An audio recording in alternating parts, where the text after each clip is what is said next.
Today క్లాస్లో మనం P2P and O2C సంబంధించిన థియరీ అండ్ ఓవర్వ్యూ గురించి క్లియర్ కట్గా డిస్కస్ చేస్తాం. సో SAP FICOలో P2P O2C అనేది మెయిన్ కీ రోల్ మెయింటైన్ చేస్తుంది. ఓకే, దీని యొక్క కాన్ఫిగరేషన్స్ అనేది మనకి MM వాళ్ళు కానీ SD వాళ్ళు కానీ ఎవరైతే FI కన్సల్టెంట్స్ ఉంటారో వాళ్ళు చేస్తారు. బట్ మనం కూడా మినిమం తెలుసుకోవాలి. ఓకే, అసలు ఆ ప్రాసెస్ ఎలా జరుగుతుంది, ఆ కాన్ఫిగరేషన్ స్టెప్స్ ఏమున్నాయనేది కూడా మీరు తెలుసుకోవాల్సి వస్తుంది. ఓకే, ఎందుకంటే ఒక ఆర్గనైజేషన్లో FICO కన్సల్టెంట్గా జాబ్ చేయాలి అంటే FIగా మీకు అన్నిట్లో ఒక ఐడియా ఉండాలి. ఓకే, సమ్ టైమ్స్ MM వాళ్ళు లేనప్పుడు మీరే చేయాల్సి వస్తుంది, MM కాన్ఫిగరేషన్ కానీ SD కాన్ఫిగరేషన్ కానీ. బట్ ఇది తెలుసుకోవాలి మీరు కంపల్సరీగా. థియరీ పరంగా తెలుసుకున్నట్టు కాదు, మీరు టైం ఉంటే కనుక మంచిగా లైక్ కొంచెం డెప్త్గానే ఉంటుంది, సింపుల్గానే ఉంటుంది. MM కాన్ఫిగరేషన్ ఈజీగా చేయొచ్చు. ఓకే, అది చెప్దాం ఎలా అనేసి.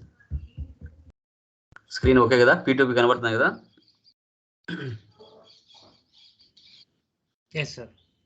యా, P2P అంటే ప్రొక్యూర్ టు పే అని చెప్తాం. ఇది MM అనమాట, మెటీరియల్ మేనేజ్మెంట్. MM కన్సల్టెంట్ చేయాల్సిన పని, బట్ మనం కూడా సమ్ ఐడియా ఉండాలి కంపల్సరీగా. సో P2P అంటే పర్చేజ్ ఆర్డర్ అనమాట, పర్చేజ్ ఆర్డర్. ఒక క్లయింట్ బిజినెస్లో మనం వర్క్ చేస్తున్నప్పుడు, మనకు రా మెటీరియల్ అనేది అవసరమైనప్పుడు మనం ముందుగానే పర్చేజ్ ఆర్డర్ అనేది వెండర్కి ఎలా పెట్టుకోవాలి అనేదే ప్రాసెస్. ఓకే, ఇక్కడ మనం స్మాల్ డెఫినేషన్ ఇచ్చాం. Procure to pay is the process of obtaining and managing the raw material needed for manufacturing product and providing services. Okay, ఒక ప్రోడక్ట్ ఒక క్లయింట్ బిజినెస్లో మ్యానుఫ్యాక్చరింగ్ చేస్తున్నారు అంటే దానికి కావాల్సిన రా మెటీరియల్ అంతా మనం వెండర్ దగ్గర నుంచి సర్వీస్ అనేది ప్రొవైడ్ చేసుకుంటాం. ఓకే, ఏ విధంగా ఆ రా మెటీరియల్ మనం ఆర్డర్ పెట్టుకోవాల్సి వస్తుంది, దాని యొక్క సైకిల్ ఎలా ఉంటుంది, ప్రాసెస్ ఎలా ఉంటుంది అనేది ఇప్పుడు డిస్కస్ చేద్దాం. సో P2P సైకిల్ ఇలా ఉంటుంది. సో మనకి 2 రకాల మెథడ్స్ లాగా ఇచ్చాను చూడండి. Material requirement planning, vendor selection, request for quotations, purchase requisition, purchase order, goods receipt, invoice receipt, vendor payment, reconciliation ఇలా కూడా చేస్తారు. MRP, quotation, vendor selection, contract agreement, purchase requisition, purchase order, goods receipt, invoice receipt, vendor payment, reconciliation ఇలా కూడా జరుగుతుంది. Okay, so first ఈ cycle అనేది చాలా చాలా చాలా ఇంపార్టెంట్ రోల్ మెయింటైన్ చేస్తుంది. ఓకే, ఒక క్లయింట్ ఒక వెండర్ దగ్గరికి వెళ్ళి ఆర్డర్ పెట్టుకోవాలి అంటే ఫస్ట్ ఏం చేస్తాడు, అతని బిజినెస్కి అవసరమయ్యే మెటీరియల్ రిక్వైర్మెంట్ ప్లానింగ్ అనేది ఫస్ట్ చేసుకుంటాడు. ఓకే, ఎంత స్టాక్ కావాలి, మనం ఎంత క్వాంటిటీ జనరేట్ చేస్తున్నాం, అందుకు గాను మనము ఎంత రా మెటీరియల్ పర్చేజ్ చేయాలి అనేది కంపల్సరీగా తెలుసుకోవాలి. ఓకే, సో వీటి గురించి స్టెప్ బై స్టెప్ డిస్కస్ చేద్దాం. ఫస్ట్ వన్ చూడండి, material requirement planning. So what supplied material you will need and when you will need it controls MRP procedure, pricing, material valuation. So MRP అంటే material requirement planning అంటాం.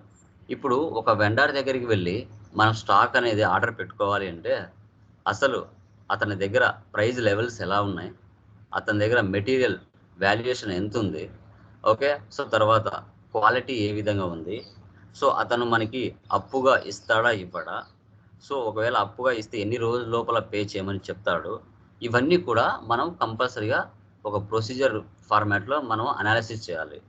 ఎందుకంటే ఇవన్నీ లేకపోతే మనము ఒక vendor దగ్గర నుంచి స్టాక్ అనేది అప్పుగా పర్చేజ్ చేయలేము. ప్రైజ్ చూసుకోవాలి, అతను పేమెంట్ టర్మ్స్ ఎలా ఉన్నాయో చూసుకోవాలి, ఇవన్నీ కూడా చూసుకోవాల్సి వస్తుంది. ఇది మెటీరియల్ రిక్వైర్మెంట్ ప్లానింగ్ అంటాం. Next vendor selection.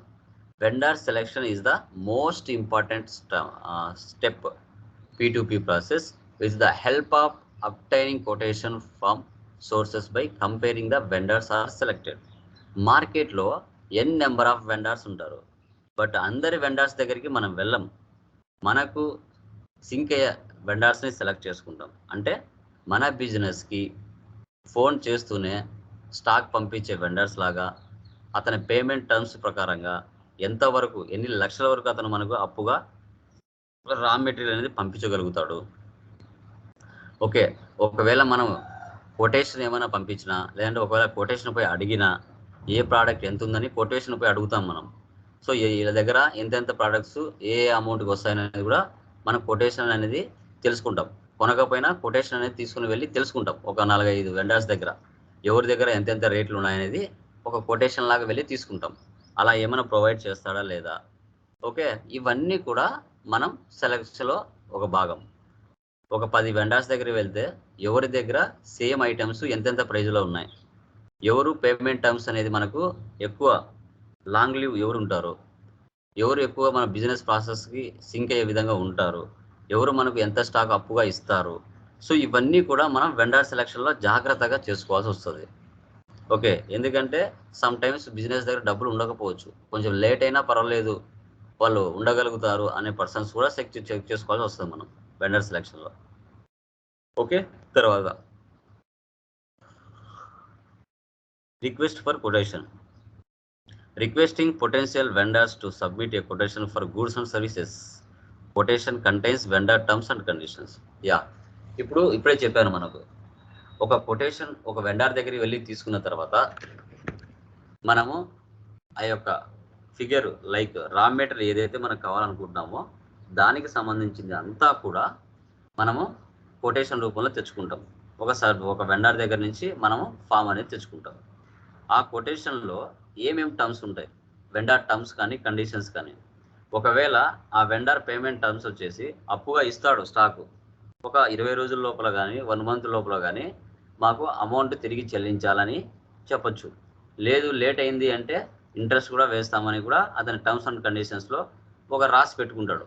వాటన్నిటినీ మీకు చెప్తారు. మీరు ఓకే అంటేనే వాళ్ళు మీకు కొటేషన్ ఇస్తారు, లేదు అంటే ఇవ్వరు. ఇలా కూడా మనం రిక్వెస్ట్ ఫర్ కొటేషన్ కూడా జరుగుతుంది. తర్వాత పర్చేజ్ రిక్విజేషన్. ఈ పర్చేజ్ రిక్విజేషన్ అనేది ప్రతి ఆర్గనైజేషన్లో క్లయింట్ బిజినెస్లో అవసరం అవుతుంది. నెంబర్ ఆఫ్ డిపార్ట్మెంట్స్ ఉంటాయండి. HR department, finance department, marketing department, SD department, production department, MM department. ఇలా ఒక క్లయింట్ బిజినెస్లో ఒక మ్యానుఫ్యాక్చరింగ్ కంపెనీలో ఆల్ టైప్ ఆఫ్ డిపార్ట్మెంట్స్ కంపల్సరీగా ఉంటాయి. సో వీళ్ళు ఏం అవసరం అవుతాయి, వీళ్ళకు ఎలాంటి అవసరం అవుతాయి, వీళ్ళు అవసరమైనప్పుడు ఆ డబ్బు అనేది ఎవరికి రిక్వెస్ట్ పెట్టుకోవాలి. సో ఫైనాన్స్ టీమ్కి రిక్వెస్ట్ పెట్టుకోవాలి. వాళ్ళు అప్రూవ్ ఇస్తేనే నీకు ఏవేవి తక్కువ ఉన్నాయో, నీ డిపార్ట్మెంట్లో ఏమేమి ఎలాంటి ఎక్స్పెన్సెస్ ఉన్నాయో అవన్నీ కూడా రీసాల్వ్ చేసేది ఫైనాన్స్ డిపార్ట్మెంట్. వాళ్ళు అప్రూవ్ ఇవ్వాలి. అప్రూవ్ ఇవ్వాలంటే మీరు పర్చేజ్ రిక్విజిషన్ వాళ్ళకి పెట్టుకోవాలి. Okay, every department may require certain goods and services. Employee belongs to the department raise the purchase requisition. So నీకు ఏవైతే అవసరం ఉంటాయో నీ డిపార్ట్మెంట్లో, అది చిన్న పని కావచ్చు, పెద్ద పని కావచ్చు, ఓకే, 10 రూపాయల పని కావచ్చు, 1,00,000 రూపాయల పని కావచ్చు. సో నీ పని జరగాలి అంటే పర్చేజ్ రిక్విజిషన్ పెట్టుకోవాలి. So it may also needs to be approved by the department head before initiating the approval finance department. Once finance team approves the purchase requisition, purchase group creates a purchase order for purchasing department. ఇప్పుడు మీకే కానీలేండి, ఒక purchase order పెట్టాలి అంటే ఈ వస్తువులు లేవు, ఈ order పెట్టుకోవాలని మీ ఒక హెచ్ఆర్ డిపార్ట్మెంట్ అనుకుంది. సో వాళ్ళు ఫస్ట్ పర్చేజ్ రిక్విజిషన్ ఫైనాన్స్ డిపార్ట్మెంట్కి అప్రూవ్ చేయాలి, ఫైనాన్స్ డిపార్ట్మెంట్కి పెట్టుకోవాలి. వాళ్ళు అప్రూవ్ చేస్తేనే మీరు ఆ పర్చేజ్ ఆర్డర్ పెట్టుకున్న వస్తువులు మీకు వస్తాయి, లేకపోతే రావు. ఎందుకంటే ఫైనాన్స్ టీమే డబ్బులు పే చేయాల్సింది ఫైనల్గా. సో అదనమాట, దీన్ని పర్చేజ్ రిక్విజిషన్ అంటాం. ఒక్కొక్క కంపెనీ ఒకలా ఉంటుంది. ఇది ఒక ఫార్మాట్ అనుకోండి. Item, quantity, description, unit price, total. ఇక requisition info, date, name, department, phone, delivery location, centre, ఇవన్నీ ఉంటాయి. ఇక్కడ రికమెండెడ్ వెండర్, ఏ వెండర్కి మనము పర్చేజ్ ఆర్డర్ పెట్టుకుంటాం, నేమ్, అడ్రస్, ఫోన్, ఫ్యాక్స్, ఇవన్నీ కూడా. ఓకే, ఇవన్నీ కూడా మనం తెలుసుకుంటాం పర్చేజ్ రిక్విజిషన్ ఫామ్లో.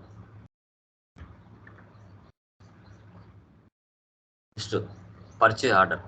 ఓకే, పర్చేజ్ ఆర్డర్ క్రియేషన్ చేసేటప్పుడు ఓకే ఏమేమి ఆ అప్లికేషన్లో ఫిలప్ చేయాల్సి వస్తుంది. ఒక వెండర్ సెలెక్షన్ చేసుకున్న తర్వాత ఆ వెండర్కి మన బిజినెస్కి అవసరం అయ్యే రా మెటీరియల్ ఏదైతే కావాలో ఆ ఆర్డర్ పెట్టేటప్పుడు ఏమేమి ఇన్ఫర్మేషన్ ఉండాలి. Okay, so order type, vendor name, material name, quantity ఎంత, పర్చేజ్ ప్రైస్ ఎంత, డెలివరీ డేట్ ఎప్పుడు, టర్మ్స్ ఆఫ్ పేమెంట్ ఏంటి, ఇవన్నీ కూడా పర్చేజ్ ఆర్డర్ ఫామ్లో మనం ఫిల్ చేయాల్సి వస్తుంది. సో ఇది ఎవరు ఇష్యూ చేస్తారు సార్ పర్చేజ్ ఆర్డర్ అనేది వెండర్కి అంటే పర్చేజ్ డిపార్ట్మెంట్ ఇష్యూ చేస్తుంది. Purchase department issues purchase order to వెండర్కు ఇష్యూ చేస్తుంది. Vendor supplied goods and bills to the company accordingly. మనం ఆర్డర్ పెట్టుకున్న తర్వాత వాళ్ళు మనకు విత్ ఇన్వాయిస్తో రియల్ టైమ్ ఇన్వాయిస్తో మనకు స్టాక్ అనేది పంపిస్తారు. ఆ ఇన్వాయిస్లో ఈ ఇన్ఫర్మేషన్ అంతా ఉండాలి. Order type, vendor, material, quantity, purchase price, delivery date, terms of payments ఇవన్నీ కూడా ఉండాల్సి వస్తుంది. ఓకే, ఇలా ఉంటుంది పర్చేజ్ ఆర్డర్. ఒక్కొక్క కంపెనీ ఒకలా ఉంటుంది. జస్ట్ ఇది ఒక ఎగ్జాంపుల్. వాళ్ళు అభయపడితే కూర్చొని వాళ్ళకి నచ్చిన స్టైల్లో వాళ్ళు డిజైన్ చేయించుకుంటారు ఇన్వాయిస్లో. పర్చేజ్ ఆర్డర్ ఇది.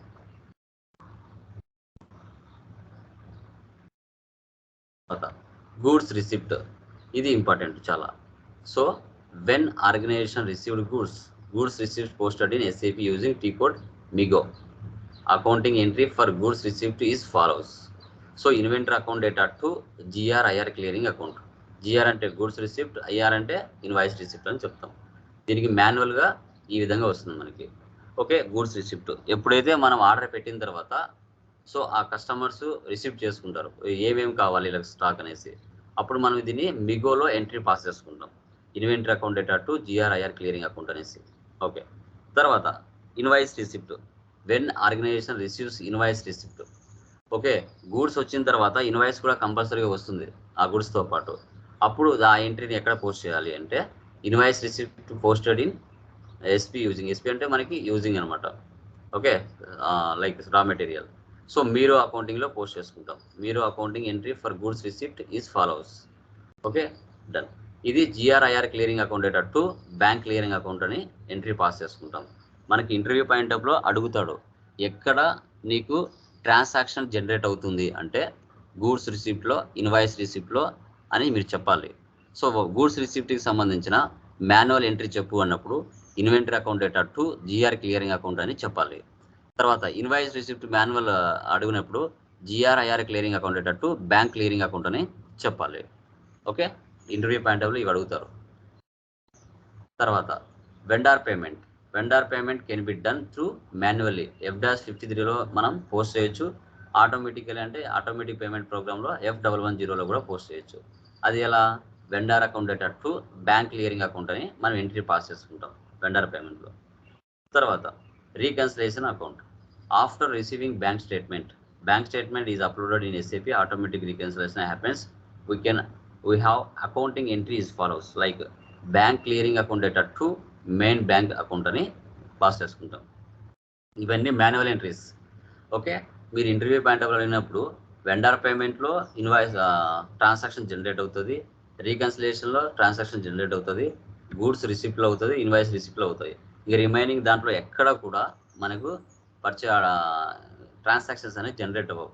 వాళ్ళు అడుగుతారు కావాల్సికల్లా పర్చేజ్ ఆర్డర్లో ట్రాన్సాక్షన్ పోస్ట్ చేస్తా అని అడుగుతారు. పర్చేజ్ ఆర్డర్లో మనము ఒక ట్రాన్సాక్షన్ అనేది జనరేట్ అవ్వదండి అని చెప్పాలి entry. So only receipt note, goods రిసిప్ట్లో, ఇన్వాయిస్ రిసిప్ట్లో, వెండర్ పేమెంట్లో, రీకన్సిలేషన్లో వీటిలో మాత్రమే ఎంట్రీస్ పోస్ట్ అవుతాయి అని చెప్పాలి. పర్చేజ్ ఆర్డర్కి ఎలాంటి ఎంట్రీ లేదు అని చెప్పాలి. వాళ్ళు ఇంటర్వ్యూ పాయింట్ ఆఫ్ అడిగినప్పుడు కావాల్సి అడుగుతారు మీకు నాలెడ్జ్ చెకింగ్ కోసం. Okay, done. ఇది మనకి ప్రొక్యూర్ టు పే అంటాం. ప్రొక్యూర్ టు పే అంటే పర్చేజ్ ఆర్డర్ లెక్కన. సో ఇది మనకి ఒక క్లయింట్ ఆర్గనైజేషన్లో పనిచేస్తున్నామంటే కంపల్సరీగా దీని మీద మనకు 100% క్వశ్చన్స్ అడుగుతారు. ఈ పర్చేజ్ మెటీరియల్ మేనేజ్మెంట్ అనేది లేకుండా ఏ మ్యానుఫ్యాక్చరింగ్ కంపెనీ అనేది ఉండబోదు అంతే. ఓకే, సో అది ఓకే. ఎందుకంటే మనకి MRP ప్రైజ్ అవన్నీ ఇంపార్టెంట్. తర్వాత ఎవరెవరు ఎంత అమౌంట్కి ఇస్తున్నారు అనేది quotation important. Vendor selections payment terms ఎలా ఉన్నాయి, వాళ్ళు ఏ విధంగా మనకి సోర్స్ కల్పిస్తారు అనేది ఇంపార్టెంట్. తర్వాత వాళ్ళకు మీకు కాంట్రాక్ట్ అనేది కూడా ఇంపార్టెంట్. ఆ కాంట్రాక్ట్లో ఏమేమి టర్మ్స్ అండ్ కండిషన్స్ ఉన్నాయో వెండర్కి వాటన్నిటిని అగ్రిమెంట్ రూపంలో రాసుకుంటారు. రాసుకున్న తర్వాత మీకు ఎంత అమౌంట్ అవసరం అవుతుందో పర్చేజ్ రిక్విజిషన్ ద్వారా ఫైనాన్స్ డిపార్ట్మెంట్కి అప్రూవ్ చేయించుకోవడానికి పర్చేజ్ రిక్విజిషన్ సెండ్ చేస్తారు. చేసిన తర్వాత పర్చేజ్ ఆర్డర్ మీకు ఏ వెండారు ఏ రాష్ట్రంలో ఉన్నాడు, ఏ స్టేట్లో ఉన్నాడు, ఎంత రా మెటీరియల్ పర్చేజ్ చేస్తున్నాడు, డెలివరీ డేట్ ఎప్పుడు, పేమెంట్ టర్మ్స్ ఎలా ఉన్నాయి, ఇవన్నీ పర్చేజ్ ఆర్డర్లు ఫిల్ చేసుకోవాలి. ఫిల్ చేసుకున్న తర్వాత వాళ్ళు మీకు స్టాక్ అనేది పంపిస్తారు. పంపించిన తర్వాత ఇన్వాయిస్ కూడా పంపిస్తారు. తర్వాత వాళ్ళకి ఎన్ని నెలల లోపల వాళ్ళకి డబ్బు పే చేయాలనేది వెండర్ పేమెంట్ ద్వారా జరుగుతుంది. తర్వాత రీక్యాన్సిలేషన్ జరుగుతుంది. సో ఇది కూడా పీటీపీ సైకిల్ కింద మనం షో చేస్తాం. ఇది మనకి చాలా చాలా ఇంపార్టెంట్ కిందకి వస్తుంది. ఓకే, క్లియర్ మా? ఏమైనా డౌట్స్ ఉన్నాయి దీంట్లో పీటీపీలో? Sabir? No sir. Yeah, Srikanth, any doubts? Yeah, so దీన్ని మనం P2P అని చెప్పుకుంటాం. ఇప్పుడు O2C. P2P అంటే పర్చేజ్ ఆర్డర్, O2C అంటే మనకి సేల్స్ ఆర్డర్. ఓకేనా? స్క్రీన్ కనబడుతుందా? కన్ఫర్మ్ చేయండి.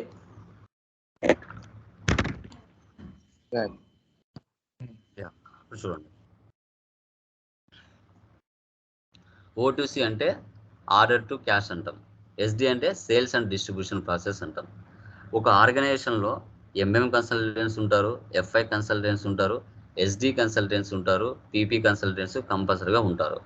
ఎవరి అవసరం అయితే క్లయింట్ బిజినెస్ బట్టి ఏ కన్సల్టెంట్ అవసరం అవుతాడో దాన్ని బట్టి మనం ప్రాసెస్ అనేది చేసుకుంటాం. Okay, done. ఇక్కడ చూడండి, order to cash is a set of business process that involve receiving and fulfilling customer request for goods and services. It is a top level. ఇక్కడ ఏంటి, ఎవరైతే సరుకు కావాలనుకుంటారో సో వాళ్ళు ఏం చేస్తారు అంటే ఆర్డర్ పెట్టుకుంటారు. సో ఇప్పుడు ఫర్ ఎగ్జాంపుల్ నాకు ఒక వస్తువు అవసరం ఉంది, 10 కంప్యూటర్లు అవసరం ఉన్నాయి, మీరు సేల్ చేస్తున్నారు, నేనేం చేసుకుంటాను, మీకు ఆర్డర్ పెట్టుకుంటాను. అదే నీ కంపెనీకి ఏమవుతుంది, సేల్స్ ఆర్డర్ అవుతుంది. నీ కంపెనీకి అది సేల్స్ ఆర్డర్ అవుతుంది, నా కంపెనీకి పర్చేజ్ ఆర్డర్ అవుతుంది. ఇప్పుడు నేను నీకు ఆర్డర్ పెట్టుకున్న తర్వాత మీరు ఏం చేసుకుంటారు, రిసీవ్ చేసుకుంటారు, ఫుల్ఫిల్ చేస్తారు. నేను కస్టమర్ కాబట్టి నాకు ఏ అవసరం అయితే ఉన్నాయో గూడ్స్ కానీ సర్వీసెస్ కానీ, సో దాన్ని రిసీవ్ చేసుకొని ఆ కస్టమర్కి కావాల్సిన సెటిల్మెంట్స్ మీరు ఫుల్ఫిల్ చేయడం జరుగుతుంది. దీన్నే మనం O2C ప్రాసెస్ అంటాం. O2C, ఆర్డర్ టు క్యాష్ అంటే సేల్స్ అండ్ డిస్ట్రిబ్యూషన్ ప్రాసెస్. ఈ ప్రాసెస్ ఎలా ఉంటుందో చూద్దాం. O2C సైకిల్ అనేది ఎలా ఉంటుందో చూడండి. ఫస్ట్ ఏం చేస్తారంటే కస్టమర్ ఎంక్వైరీ, తర్వాత కొటేషన్ ఫర్ కస్టమర్ ఎంక్వైరీ, తర్వాత సేల్స్ ఆర్డర్, తర్వాత పోస్ట్ గూడ్స్ ఇష్యూ, తర్వాత డెలివరీ, తర్వాత billing send to the customer, తర్వాత receipt of money, customer payment. ఇది O2C సైకిల్ యొక్క ప్రాసెస్. యా, ఏ ఏ దాంట్లో మనం ఏమేమి చేస్తామనేది డిస్కస్ చేద్దాం. Customer enquiry, quotation for customer enquiry, sales order creation, post goods issue, ఇవన్నీ చూద్దాం. First sales order, availability check, outbound delivery, transportation, picking, goods issue, billing, statement payment process. ఇప్పుడు ఒక కస్టమర్ ఆర్డర్ పెట్టుకుంటాడు, అతనికి కావాల్సిన స్టాక్ ఏమేం కావాలో ఆర్డర్ పెట్టుకున్న తర్వాత మనం ఏం చేస్తాం, అవైలబిలిటీ చెక్ చూసుకుంటాం. సో ఆర్డర్ కస్టమర్ పెట్టుకున్నాడు, మన దగ్గర స్టాక్ ఉందా లేదనేది అవైలబిలిటీ చెక్ చూసుకుంటాం. చెక్ చేసుకున్న తర్వాత అవుట్బౌండ్ డెలివరీ, ఆ కస్టమర్కి పంపించడానికి మన దగ్గర అంత స్టాక్ ఉందా అనేది చెక్ చేసుకోవాలి, డెలివరీ కూడా చేయాలి. ఎలా?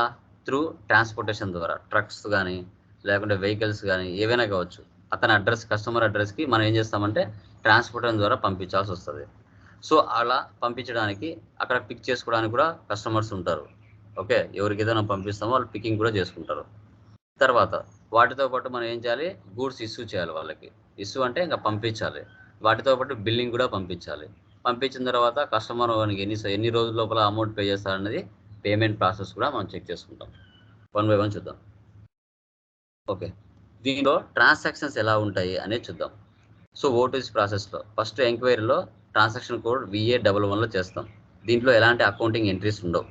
కొటేషన్, సేల్స్ ఆర్డర్లో కూడా మనకి అకౌంటింగ్ ఎంట్రీస్ ఉండవు. ఎక్కడి నుంచి స్టార్ట్ అవుతాయంటే పోస్ట్ గూడ్స్ ఇష్యూ నుంచి VL01Nలో మనం అకౌంటింగ్ ఎంట్రీ అనేది జనరేట్ అవుతుంది. డెలివరీలో జనరేట్ అవుతుంది, బిల్లింగ్లో జనరేట్ అవుతుంది, రిసిప్ట్ ఆఫ్ మనీలో జనరేట్ అవుతుంది. ఇంటర్వ్యూ పాయింట్ ఆఫ్లో అడుగుతారు కావాల్సికల్లా, సేల్స్ ఆర్డర్లో అకౌంటింగ్ ఎంట్రీ జనరేట్ అవుతుందా అంటే కాదు అని చెప్పాలి.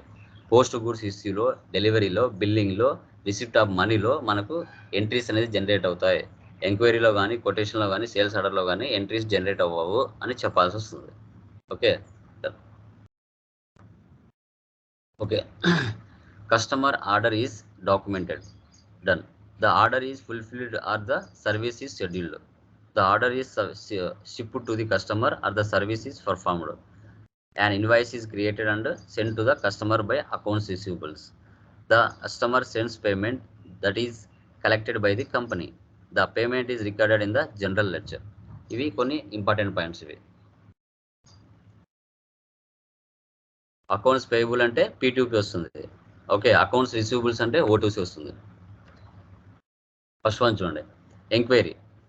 సో ఒక కస్టమర్ ఒక కంపెనీ దగ్గర ఆర్డర్ పెట్టుకున్నాలి అంటే ఆ కస్టమర్ ఏం గమనిస్తారు? ఫస్ట్ అక్కడ కూడా ప్రోడక్ట్ ప్రైస్ ఎంత ఉంది, వాళ్ళు సర్వీస్ ఎలా ప్రొవైడ్ చేస్తారు.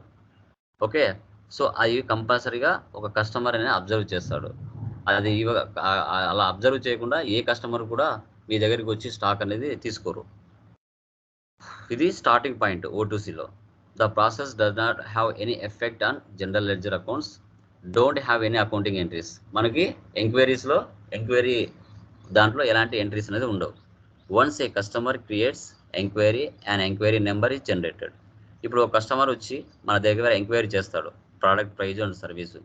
ఓకే, అలా చేసినప్పుడు మనం ఎంక్వైరీలో ఒక ఎంక్వైరీ నెంబర్ కూడా జనరేట్ చేస్తాం. ఓకే, ఇది వచ్చేసి VA11లో జరుగుతుంది ఎంక్వైరీ. డన్. తర్వాత quotation is a price quotation given to the customer. మన ఆర్గనైజేషన్ కస్టమర్కి ఇస్తుంది కొటేషన్. అంటే ఆ కస్టమర్కి ఎలాంటి ప్రోడక్ట్స్ కావాలి, ఎంత ప్రైజ్లో కావాలి, అలా అడిగినప్పుడు మనము ఒక కొటేషన్ అంటే వాళ్ళకి కావాల్సిన ఐటమ్స్ అన్ని రాసి ఈ ఐటమ్ ఇంత ప్రైజు, ఈ ఐటమ్ ఇంత ప్రైజు, ఇలా మనం రాసి వాళ్ళకి ఇస్తాం కొటేషన్ అనేది. వాళ్ళు అడిగింటారు కాబట్టి మనం ఇస్తాం. The quotation follows enquiry steps. ఆ పైన ఎంక్వైరీ స్టెప్స్లో ఏవైతే ఉంటాయో వాటిని కొటేషన్ ఫాలో అవుతుంది. A quotation can be created via enquiry or without enquiry reference number. Enquiry చేసినా చేయకపోయినా కొటేషన్ అనేది ఇవ్వచ్చు, ప్రాబ్లం లేదు. A quotation is created by transaction code VA21లో దీన్ని క్రియేషన్ చేస్తాం. తర్వాత sales. Okay, sales order. Okay, ఇప్పుడు ఎంక్వైరీ జరిగింది, తర్వాత కొటేషన్ జరిగింది. నెక్స్ట్ ఏంటి? Sales order. ఓకే, నీ ప్రైజ్ పరంగా ప్రోడక్ట్ పరంగా అన్నీ ఓకే అనుకున్నప్పుడు కస్టమర్ నీకేం చేస్తాడు? సేల్స్ ఆర్డర్ పెట్టుకుంటాడు. Okay, sales order is actually the first step of O2C's process after enquiry and quotation. Once it's gets created, sales order can be created with reference of quotation or without reference. మీరు స్టార్టింగ్లో reference number ఇచ్చి ఉండొచ్చు, ఇచ్చి ఉండకపోవచ్చు, అయినా కూడా మనం sales order అనేది జనరేట్ చేయొచ్చు. It does not make any accounting book entry. ఇక్కడ కూడా ఎలాంటి ఎంట్రీ అనేది ఉండదు. So it is a just committed to delivery goods to the customer. ఒక కస్టమర్కి ఏమేమి కావాలనో ఆర్డర్ పెట్టుకున్నాడు, దాన్ని మనం డెలివరీ చేయడానికి మాత్రమే యాక్సెప్ట్ చేసినట్టుగా ఈ సేల్స్ ఆర్డర్ అనేది ఉంటుంది. So can be created with reference transaction code VA01లో మనం సేల్స్ ఆర్డర్ని క్రియేషన్ చేస్తాం. డన్. తర్వాత ఏంటి? సేల్స్ ఆర్డర్ పెట్టుకున్న తర్వాత మనం గూడ్స్ కస్టమర్కి పంపించాలి. Okay, post goods issue is the steps where goods are being picked by warehouse. అతను ఆర్డర్ పెట్టుకున్న తర్వాత మన వేర్ హౌస్లో అంత స్టాక్ ఉందా లేదా, ఉంటే ఆ వేర్ హౌస్ నుంచి మనము ఆ పోస్ట్ గూడ్స్ అనేది మనం పిక్ చేసుకోవాలి. పిక్ చేసుకొని ప్యాక్ చేయాలి. ప్యాక్ చేసి కస్టమర్ అడ్రస్కి మనం షిప్ చేయాల్సి వస్తుంది. So we have accounting entries as N entry is being created against the cost of goods and sales debited. ఇక్కడ మనం ఎంట్రీ అనేది క్రియేషన్ చేస్తాం. General ledger accounts associated with the cost of goods sales and inventory is affected respectively. ఇక్కడ మనము generate చేస్తాం. Okay, తర్వాత issue చేసిన తర్వాత పోస్ట్ గూడ్స్ ఇష్యూ అంటే గూడ్స్ పంపిస్తున్నాం. ఎలా? డెలివరీ చేస్తాం. ఏ విధంగా? Delivery follows post goods issue. మనం పైన పోస్ట్ గూడ్స్ ఇష్యూ ఏదైతే చేసామో దాన్ని డెలివరీ ఫాలో అవుతుంది. Delivery is the actual fulfillment of goods to the customer shipping address. At delivery stage we have accounting entries in the books. At this stage we debit revenue account and credit customer account. Transaction code for delivery is VL01Nలో దీన్ని pass చేస్తాం. ఇంకా మనం post goods issue చేసిన తర్వాత ఆ స్టాక్ని ఏం చేస్తాం? మనము తీసుకొని వెళ్ళి డెలివరీ చేస్తాం కస్టమర్కి. ఓకే, అంతా ఇప్పుడు మన అమెజాన్ ఎలా ఉందో, అమెజాన్, ఫ్లిప్కార్ట్, మీషో ఇలా ఉన్నాయో అదే ప్రాసెస్ లాగా అనుకోండి. తర్వాత ఆ డెలివరీ చేయడం వెళ్ళేటప్పుడు బిల్లింగ్ కూడా వాళ్ళకి పంపిస్తాం. So we send to the bill customer for the goods delivered. ఆ గూడ్స్ పంపించేటప్పుడే ఇన్వాయిస్ కూడా మనం పంపిస్తాం. We have accounting entries at this stage where we debit customer and credit cash account. ఇది కూడా VF01లో ఈ ట్రాన్సాక్షన్ అనేది పోస్ట్ చేస్తాం, బిల్లింగ్ అనేది. దీనికి ఎలా ఉంటాయో చూద్దాం. చూడండి, జర్నల్ ఎంట్రీస్, సేల్స్ ఆర్డర్కి ఎలాంటి here no accounting document gets generated. Creating outbound delivery, even here no accounting document gets generated, ఇక్కడ కూడా ఏముండదు. పోస్ట్ గూడ్స్ ఇష్యూ, ఇక్కడ ఎంట్రీ పాస్ అవుతుంది. Cost of goods sold account డేటా టు ఇన్వెంటరీ అకౌంట్, ఇలా show చేస్తుంది accounting entry. Cost of goods sold account డేటా to inventory account. తర్వాత బిల్లింగ్లో కస్టమర్ అకౌంట్ డేటా టు సేల్స్ అకౌంట్, ఇక్కడ కూడా ఎంట్రీ అనేది జనరేట్ అవుతుంది. తర్వాత కస్టమర్ పేమెంట్ చేస్తాడు కదా, ఇక్కడ కూడా జనరేట్ అవుతుంది. బ్యాంక్ క్లియరింగ్ అకౌంట్ డేటా టు కస్టమర్ అకౌంట్, ఇక్కడ కూడా. ఇది అండి ఆర్డర్ టు క్యాష్. ఈ విధంగా మీరు చేయాల్సి వస్తుంది. ఇవి రెండు చాలా చాలా important. Okay, order to cash, P2P అనేది చాలా అంటే చాలా ఇంపార్టెంట్. ఇది బాగా మీరు కాన్ఫిగరేషన్ చేయాలి. సో తర్వాత థియరీ పరంగా కూడా మీరు చదవాల్సి వస్తుంది. Okay, done.